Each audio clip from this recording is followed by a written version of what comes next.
বাচ্চা বানাচ্ছে নাকি? না না, এটা পুরুষ লিঙ্গ। এটা পুরুষ লিঙ্গ। আচ্ছা, পুরুষ লিঙ্গ এরকমই হয় সাপের। তো এরা মিলনে ছিল, মিলনে ছিল। এটা মানে চন্দ্রমোড়া সাপের যে লিঙ্গ না, মানুষের থেকেও বেশি, ওদের যে অন্ডকোষ মানুষের থেকেও বড় হয়। আজকে আমি এলাম রঘুনাথপুর গ্রাম, চন্দ্রকোনা থানার। এই গ্রামে এক ব্যক্তি বাড়ির পাশে রাখা ছিল কিছু জ্বালানি। সেই জ্বালানির মধ্যে যখন জ্বালানি আনতে যায়, দেখে না একটি বিরাট বড় সাপ বসে আছে। সঙ্গে সঙ্গে আমাদের ফরেস্ট ডিপার্টমেন্টে ফোন করেছে। আমরা ডিপার্টমেন্ট থেকে এসে রঘুনাথপুর গ্রামে এসে পৌঁছেছি। সেই গ্রামে এসে পৌঁছে যার ফোনে আমরা এখানে এসেছি, তার কাছ থেকে জেনে নেবো যে কি ঘটনা ঘটেছিল। আমাদের জ্বালানি ছিল, জ্বালানির ভেতরে একটা সাপ ছিল। কী সাপ তো আমরা তো জানি না। দিয়ে আমরা সঙ্গে সঙ্গে ফরেস্ট ডিপার্টমেন্টে ওনাকে ফোন করেছিলাম। উনি এসেছেন, এসে উনি ধরেছেন, রেস্কিউ করেছেন সাপটিকে। সাপটি হচ্ছে শিওর চন্দ্রগোড়া সাপ। উনি ওনার সাপ সম্বন্ধে বিস্তারিত তথ্য সব জানালেন। হ্যাঁ, কীভাবে কী আমাদেরকে সব করতে হবে এইসবগুলো জানিয়েছেন উনি। আমরা কিভাবে জ্বালানির থেকে সাপটি রেস্কিউ করলাম সেটা দেখতে পাবো। আমরা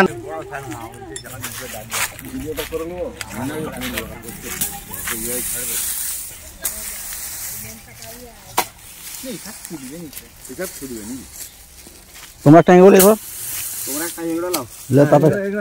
টানা, তোমার কিছু টানা টানা তাড়াতাড়ি হবে কাজটা।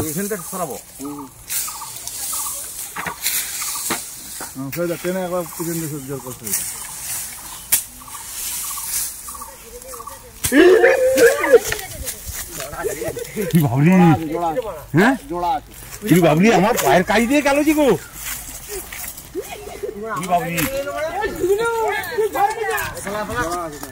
পায়ের কাজ দিয়ে গেল জিনি অর্জন করছে বিরাট। আমার পায়ের কাজ দিয়ে চলেছিল। আসসালাম উনি বাবা। আরেকটা আছে, এটা পুরুষ। হ্যাঁ, মেয়েটা এখনো আছে। এটা পুরুষ, মেয়েটা আছে। আমার মনে হচ্ছে ওইটা থেকে বেরোলো না, এইটা থেকে বেরোলো। না না, এটা থেকে বেরোলো। বুঝতেই পারিনি একবার। এটা পুরুষ, গর্জন করছে প্রচন্ড। হ্যাঁ, আরেকটা আছে। সব ধরে নেবো। আরেকটা আছে বলছে, আরেকটা হা করছে বিরাট। ভাবলি ছুটা কাজকে কাজে তো করছি ছবি দেখা। একটা তো বেরিয়েছে, দুটোই বেরোবে, দুটোই বেরোবে। আটটার মনি আমি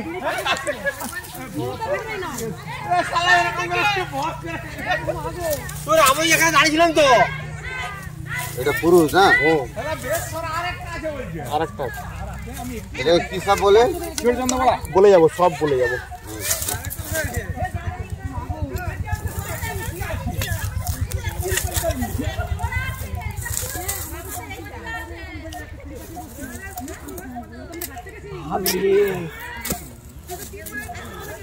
পাগলে লিজে এখন ধরে নি, পাগলে লিজে পাকটা খুলো।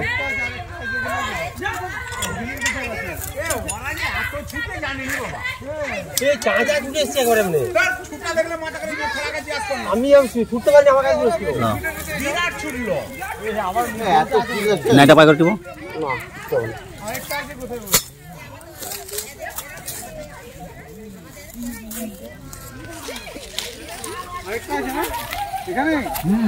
ওটা বার করবে আবার। এটা কোন বাচ্চা বানাচ্ছে নাকি? না না, এটা পুরুষ লিঙ্গ। এটা পুরুষ লিঙ্গ। আচ্ছা, পুরুষ লিঙ্গ এরকমই হয় সাপের। তো এরা মিলনে ছিল, মিলনে ছিল। এটা মানে চন্দ্রমোড়া সাপের যে লিঙ্গ না, মানুষের থেকেও বেশি, ওদের যে অন্ডকোষ মানুষের থেকেও বড় হয়। হ্যাঁ, মানে চন্দ্রমোড়া সাপের যে অন্ডকোষ মানুষের থেকেও মোটা। আসেনি খবরে দেখতে পাবে। ও তো ওনার তো ভিডিও আমি ইউটিউবে তো আছে।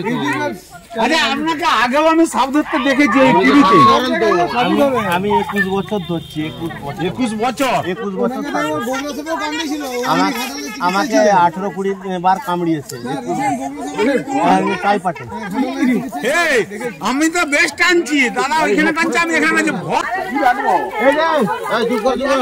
আপনারা চুপ করুন। আমাদের অফিসিয়াল সচেতনতা বার্তা দিব, যেটা আপনাদের কাজে লাগবে ভবিষ্যতে। ভবিষ্যতে যেটা কাজে লাগবে শুনে রাখুন আমি যে ভাষাগুলো বলছি। আমাদের পশ্চিমবাংলায় যে কটি সাপ আছে বিষধর 4টি, তার মধ্যে সব থেকে ভয়ঙ্কর তম সাপ হচ্ছে এটি। একে ইংলিশে বলা হয় রাসেল ভাইপার, বাংলায় বলে চন্দ্রবোড়া। ভারতবর্ষের সব থেকে ভয়ঙ্করতম সাপ হচ্ছে চন্দ্রবোড়া। আর একটা জেনে রাখুন, সাপে কাটলে কি করবেন, প্রথম করণীয় কি? আপনারা চুপ করুন, যেটা কাজে লাগবে। সাপে কাটলে প্রথম কি করবেন? এট ফার্স্ট সাপে কাটলে 100 মিনিটের মধ্যে নিয়ারেস্ট ব্লক স্বাস্থ্য কেন্দ্র। আপনাকে কি সাপে কেটেছে, কোন সাপে কেটেছে জানার কোনো প্রয়োজন নেই। সাপটি ধরে নিয়েও হসপিটালে যেতে হবে না, মেরে নিয়েও হসপিটালে যেতে হবে না। সাপে কেটেছে, গো টু হসপিটাল। যেহেতু আমি এই গ্রামটার নাম কি, রঘুনাথপুরে স্নেক রেস্কিউ করছি, এখানে নিয়ারেস্ট ব্লক স্বাস্থ্য কেন্দ্র হচ্ছে ক্ষীরপাই। আপনাকে যেতে হবে ক্ষীরপাই হসপিটাল 100 মিনিটের মধ্যে।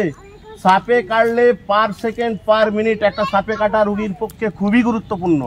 তার কারণ আমরা যে ভুলটা করি এখনো, সেই ভুলটা করবেন না, ওঝার কাছকে যাবেন না। সাপে কাটলে সবসময় 3টে জিনিস মনে রাখবেন। নাম্বার 1, 100 মিনিটের মধ্যে নিয়ারেস্ট ব্লক স্বাস্থ্য কেন্দ্র। নাম্বার 2, আপনাদেরকে কখনোই ক্ষতস্থানে রেগিয়ে বাঁধন দেওয়া চলবে না। আমরা ছোটবেলায় পড়েছি বাঁধন দেওয়া কথা পড়েছি, কিন্তু ওটা ভুল তথ্য। সাপে কাটলে, বিশেষ করে চন্দ্রবোড়া সাপ কাটলে কখনো বাঁধন দেবেন না। যদি বাঁধন দেন, এদের বিষের নাম হচ্ছে হিমোটক্সিস। হিমোটক্সিস বিষ রক্তকে পচিয়ে দেবে, মাংসকে গলিয়ে দেবে, অঙ্গহানি হবে। এসব কাটলে অঙ্গহানি হয়। যদি হাতে কাটে, ওই হাতটা বাদ পড়বে, পা কাটলে পা বাদ পড়বে। দেখবেন সাপে কেটেছে, অঙ্গহানি হয়েছে এদের জন্য। আর সাপে কাটলে কখনো ওঝার কাছকে যাবে না। ওঝা কি করে, 100 মিনিট সময়টা আমাদের কেড়ে নেয়। 100 মিনিট সময়টা কেড়ে নেওয়ার পর যখন বলে হসপিটালে যাও, তখন ডাক্তার কি বলে, টাইম ইজ ওভার। আর একটা জিনিস, এখন বর্তমানে মানুষ চাঁদে যাচ্ছে, আমরা এই নিচের দিকে যাচ্ছি। সেটা হচ্ছে সাপে কাটার পর দেখবেন ওই ক্ষতস্থান ব্লেড দিয়ে চিরে মুখে করে রক্ত বার করার চেষ্টা করে কিছু কিছু মানুষ। করবেন না, শরীরে রক্তপ্রবাহ বেড়ে যে মানুষটি তাড়াতাড়ি মারা যাবে। এরা প্রচন্ড বিষধর। ভারতবর্ষের যদি ভয়ঙ্করতম সাপ থাকে তাহলে এটি হচ্ছে পুরুষ। এটি পুরুষের অন্ডকোষ দেখিয়ে দিয়েছি। মানুষের অন্ডকোষের থেকে এদের অন্ডকোষ অনেক মোটা বড়। আমি স্ত্রীটি ধরবো। আর এখন হচ্ছে এদের প্রাদুর্ভাব বেশি, এদের মেটিং সময় মানে মিলনের সময়। এদের বাচ্চা হয়, এদের ডিম পাড়তে পারে না এরা, এদের বাচ্চা হয়। এটা 100% আছে। এই পুরুষটি ধরেছি মানে স্ত্রী আছে ওখানে, এরা মিলনে ছিল। আমি অন্ডকোষ দেখিয়ে দিয়েছি। আমাকে একটা থলে দিন, আমি একে ভরে নিই। চলো আগে চলো, থলি আনো তাড়াতাড়ি। আর একটা জিনিস দেখে দিচ্ছি, সমস্ত কোশ্চেনের উত্তর দেবো। একটা জিনিস দেখে রাখুন, যেটা কেউ পারবে না আমি তবুও দেখিয়ে দিচ্ছি। ভারতবর্ষের যতটি সাপ আছে তার মধ্যে সব থেকে দাঁত বড়, এরা এক্ষুনি ফুটো করে দিবে। দাঁত বড় সাপ দেখুন, ওই যে উপরে দুটি দাঁত, উপরে দুটি দাঁত, এই যে এই দুটি, এই দুটি হচ্ছে দাঁত, এই দুটি বিষ দাঁত, এই দুটি হচ্ছে বিষ দাঁত।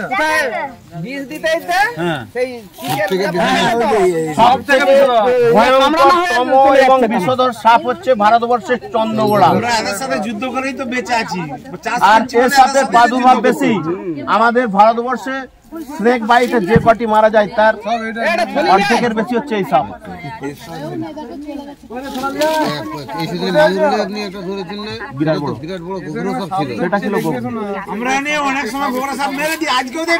সাপ মারবেন না, তার কারণ শুনুন, পরিবেশের বায়োডাইভার্সিটি রক্ষা করে এরা।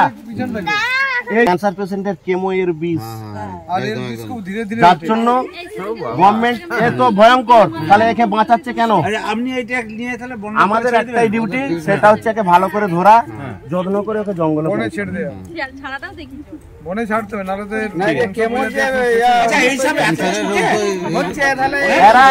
এরা জোর ছুটে, কিন্তু আপনি নিজে চোখে দেখেছেন ওই জন্য বলছেন।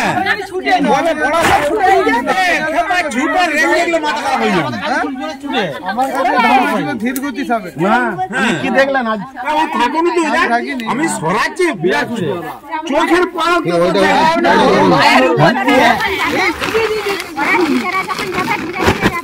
কামড়ানোর জন্য নিশা নিতে পারবে তো।